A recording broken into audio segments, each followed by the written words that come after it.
इतरही म्हणजे पोपटलाल घनवट हे सुद्धा या कंपनीत आधी डायरेक्टर होते। यांनी काय काय केलंय तर 11 अशा शेतकऱ्यांची माझ्याकडे आता डिटेल्स आहेत। 11 ते या प्रत्येक शेतकऱ्याला छळून म्हणजे त्याच्यात एका शेतकऱ्याची 20 कोटीची जमीन होती ती त्यांनी फक्त 8 लाखात व्यवहार केला।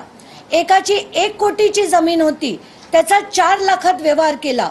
आणि जे त्यांच्या विरुद्ध लढले म्हणजे इथे आता मीरा सोनावणे आहेत, या चिखले ताई आहेत, या सगळ्यांविरुद्ध त्यांनी अफाट प्रमाणावर सगळ्यांवर गुन्हे दाखल केले, त्यांचा छळ केला। म्हणजे आज जर तुम्ही बघाल या ताई तुमच्याशी बोलतीलच तर यांच्यावर यांच्या कुटुंबावर देखील त्यांनी कसा छळ केला याची माहिती त्या देतील।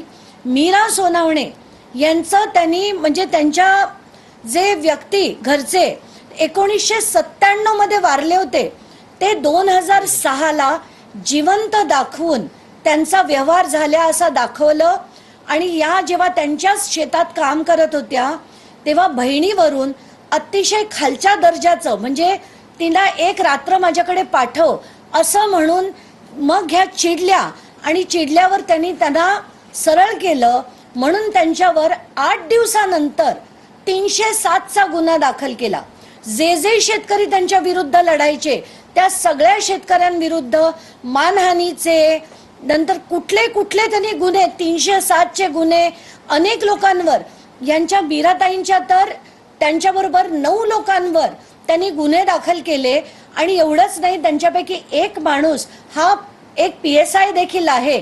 अशा लोकांवर या माणसांनी अफाट गुन्हे केलेत। माझ्याकडे त्यांचे असंख्य व्हिडिओज आहेत ज्याच्यात ते सरळ म्हणतात की मला 2 मुलं आहेत, ती दोन्ही MBA आहेत। हे मी पोपट घनवट यांच्याबद्दल बोलतेय आणि त्याच्यात ते दोन्ही MBA आहेत।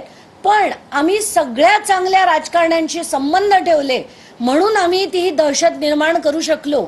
आणि म्हणून आम्ही दहशत निर्माण करू शकलो असं नाही म्हटलंय, म्हणून आम्ही अशा अनेक जमिनी घेऊ शकलो, अनेक प्रोजेक्ट राबवू शकलो।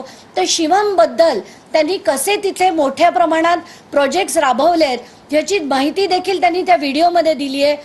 हेच आपल्याला सांगतं की राजकारण्यांना हाताशी धरून हे बिल्डर्स अशा सगळ्या असंख्य शेतकऱ्यांच्या जमिनी लाटल्या जातात।